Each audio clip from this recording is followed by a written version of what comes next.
کنفرانس در نیویورک. 3 دهه پس از انقلاب ایران، شکست سیاست تعامل با رژیم آخوندی، چشمانداز تغییر، نقش مقاومت، حفاظت از مجاهدان اشرف. I just want to say how humbled I am to be able to introduce our next speaker. General Hugh Shelton is an example of all of our finest in the military, who wears proudly the uniform of the United States and what our country stands for. This is a man who doesn't speak without meaning what he says, and who's willing to put his life on the line for it.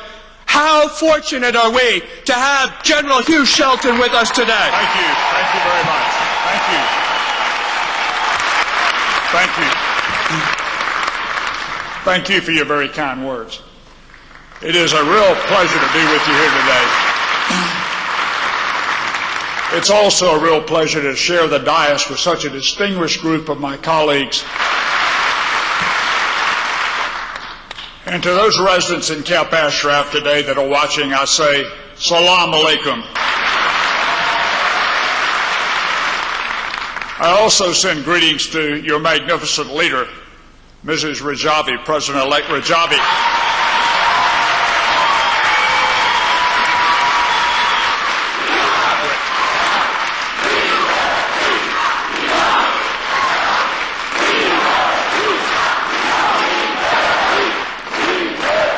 Throughout my 38 years in the U.S. Armed Forces, I spent my entire time fighting for what was right, often against greater odds, often against in an outnumbered position, but always knowing that I would fight for what was right.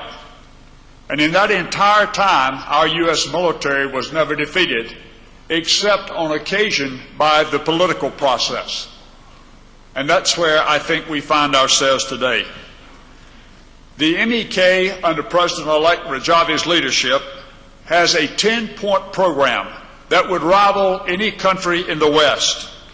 And the MEK is willing to fight for it, to ensure that every individual in Iran, man, woman, and child, can live under this type of a program, under a democracy, under a free Iran. But to do this, the fate of the residents of Ashraf are very important. They are key to restoring democracy in Iran. Yet, I am embarrassed to say today that the Obama administration, President Obama, Secretary Clinton, have elected to remain on the wrong side of this issue. Even as the mullah-controlled Iranian regime challenges the sovereignty of the United States by threatening to continue to develop their program of missiles, as an example, missiles that can even reach this hotel. The Iranians tried to blow up our Saudi ambassador right under the nose of the State Department in Washington, D.C. And then, worse yet, tried to blame that on the MEK, which it's kind of ironic that the State Department then came out to defend the MEK and say, no, that was the Iranian regime that did that. Iran, as we speak, is threatening to close the Straits of Hormuz, the most strategic passage point for oil in the world today. Iran's rhetoric threatens U.S. naval warships in the Persian Gulf.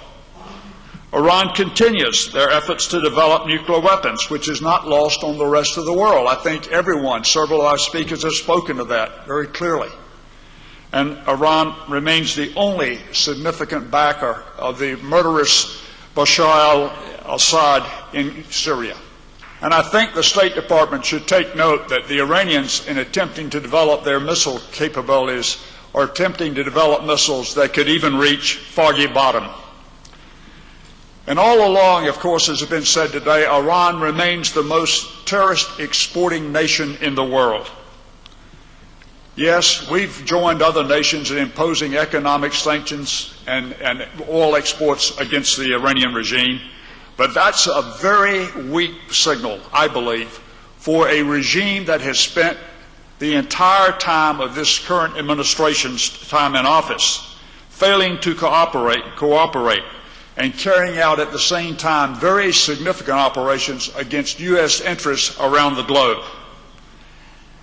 It is not pleasant to find myself, much less my nation, in a position of supporting or being on the wrong side.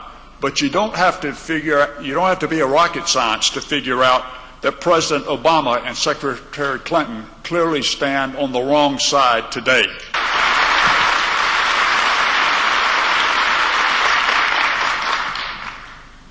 As Judge Mulcahy said, the D.C. Court of Appeals tasked the Department of State to provide their facts as to why the MEK had been denied due process. And what have we seen from that? Nothing. Why? Because there are no facts to provide. The U.S. Congress sent Secretary Clinton a resolution encouraging them to take the MEK off the FTO list. What did we get from that? Dead silence. For over a year now, my colleagues and I have been publicly showing our support for doing what is right and delisting the MEK. What's the response we get to that? A very bureaucratic quote, "We're reviewing it." Well, wouldn't it be nice if they'd lay out the facts so that we could all review it instead of believing that we are working with an administration that's asleep at the wheel? We need some real leadership in this case on this issue so that America can do what's right and do it quickly and delist the MEK.